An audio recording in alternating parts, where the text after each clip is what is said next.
पहला पाठ कुरिन्थियों अध्याय 5 पद संख्या 14 से 21 तक।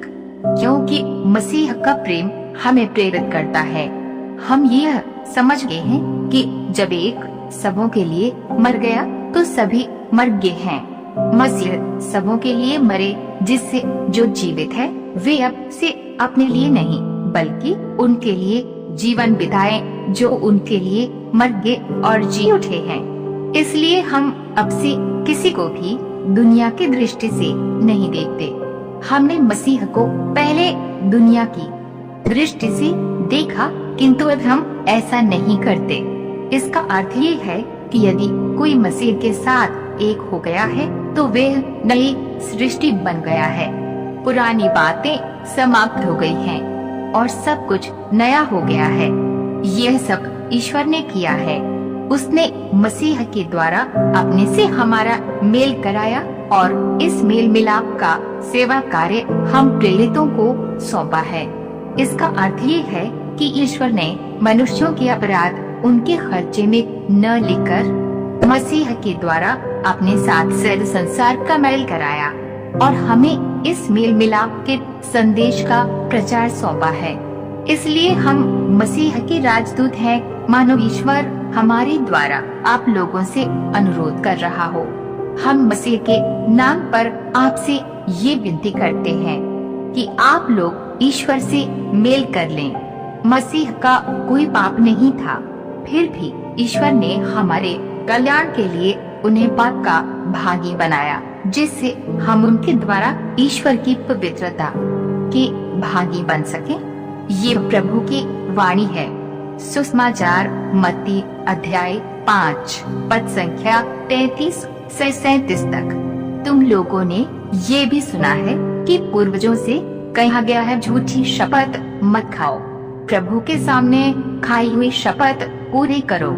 परंतु मैं तुमसे कहता हूँ, शपथ कभी नहीं खानी चाहिए, न तो स्वर्ग की, क्योंकि वह ईश्वर का सिंहासन है, न पृथ्वी की, क्योंकि वह उसका पावदान है, और न यरूशलेम की, क्योंकि वे राजाधिराज का नगर है, और न अपने सिर की, क्योंकि तुम इसका एक भी बाल सफेद या काला नहीं कर सकते। तुम्हारी बात इतनी हो, हाँ की हाँ, नहीं की नहीं। जो इससे अधिक है वह बुराई से उत्पन्न होता है। ये प्रभु का पवित्र सुसमाचार है।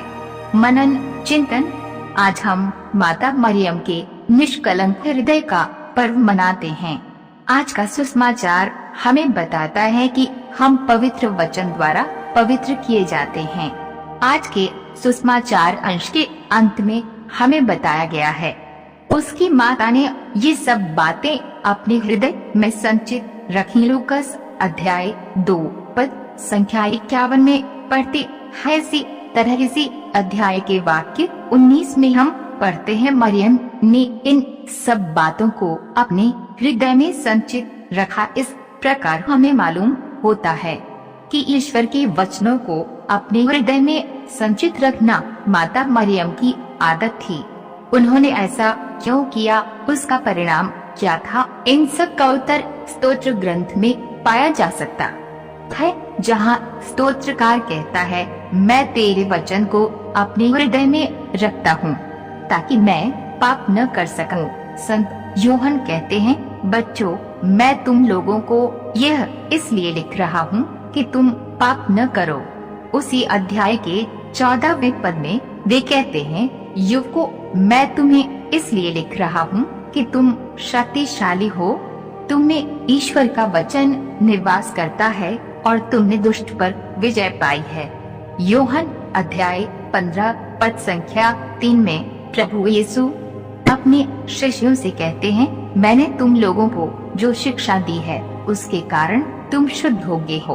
बहुत से लोग अपने जीवन में पाप में प्रवृत्तियों के विरुद्ध संघर्ष करते रहते हैं। आज का सुसमाचार सभी पापों से छुटकारा पाने का मार्ग प्रस्तुत करता है, ईश्वर के वचन को अपने हृदय में संचित रखने के द्वारा। आज के पहले पाठ में संत पौलुस अपने श्रोताओं को याद दिलाते हैं कि वे मसीह में एक नए सृष्टि बन गए हैं। यदि कोई मसीह के साथ एक हो गया है तो वह नई सृष्टि बन गया है। कुरिन्थ अध्याय 5 पद संख्या 17 में कहते हैं, मसीह मनुष्यों के प्रेम के कारण मरे और जी उठे हैं। इसीलिए मसीह का प्रेम हमारे हृदयों में उमड़ पड़ा है। पौलुस कहते हैं कि ये सब ईश्वर ने किया है, उसने मसीह के द्वारा अपने से मेल कराया है और हमारे अपराध उनके खर्चे में न लिखकर मसीह द्वारा अपने साथ संसार का मेल कराया है।